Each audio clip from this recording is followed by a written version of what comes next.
We are at PowerTech because NP56 had a power run and we diagnosed really that the thing couldn't breathe. The airbox that comes around here went straight into the side of the guard and it couldn't breathe. It was sucking from the engine bay. I was having air intake temp problems. It got to 80 degrees at one point and engine lights, all sorts of bad stuff.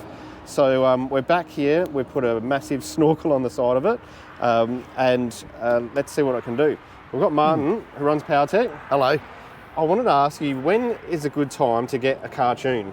Moment it rolls off the dealership floor normally. Yeah, right. I mean, I do have a vested interest in this, but I mean, the bottom line is this: if you're going to start playing with the car and modifying it, why have it with a tune that doesn't match anything? You know, it just, if you're going to mod it, do it all at once.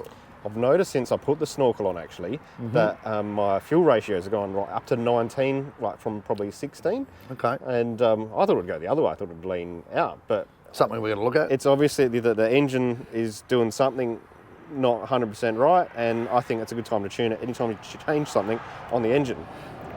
Yeah, that's when you bring it in, you dump it on me and say, let me know when it's ready. And that's what we do. Speaking of which, I've got a few engine lights on. Do you reckon you can make them sort of... Depends what they are. Self-destruct or... No, we'll sort that out. So, because the next step is engineering this vehicle, and that can't have any engine lights, and the best place to diagnose it is here. So that's what we'll do. Look forward to it. Let's put on the dyno. Yes, indeed.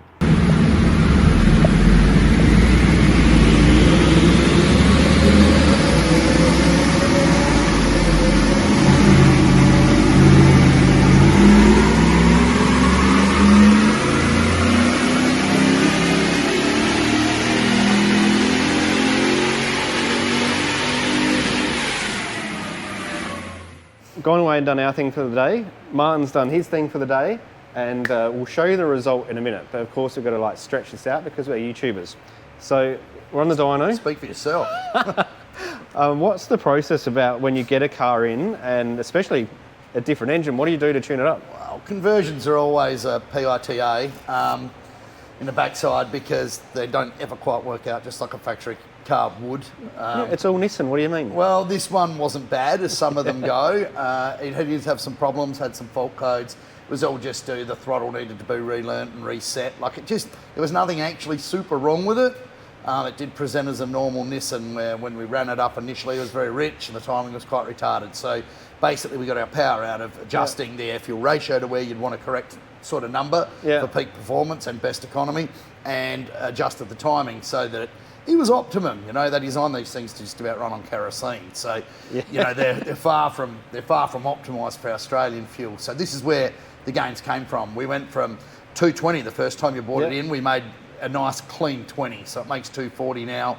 Made about 40, 50 Newton meters of torque. You know, all the sorts of things you can feel when you're driving it. So yeah, it should be quite a weapon, particularly on those big wheels and tyres. It's certainly not weak.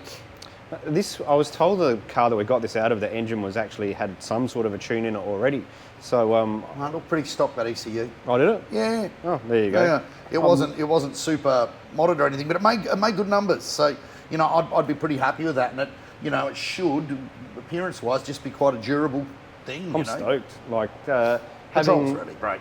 240 kilowatts in a car that's basically a ton lighter than my other car. Yeah, what is that? Yeah.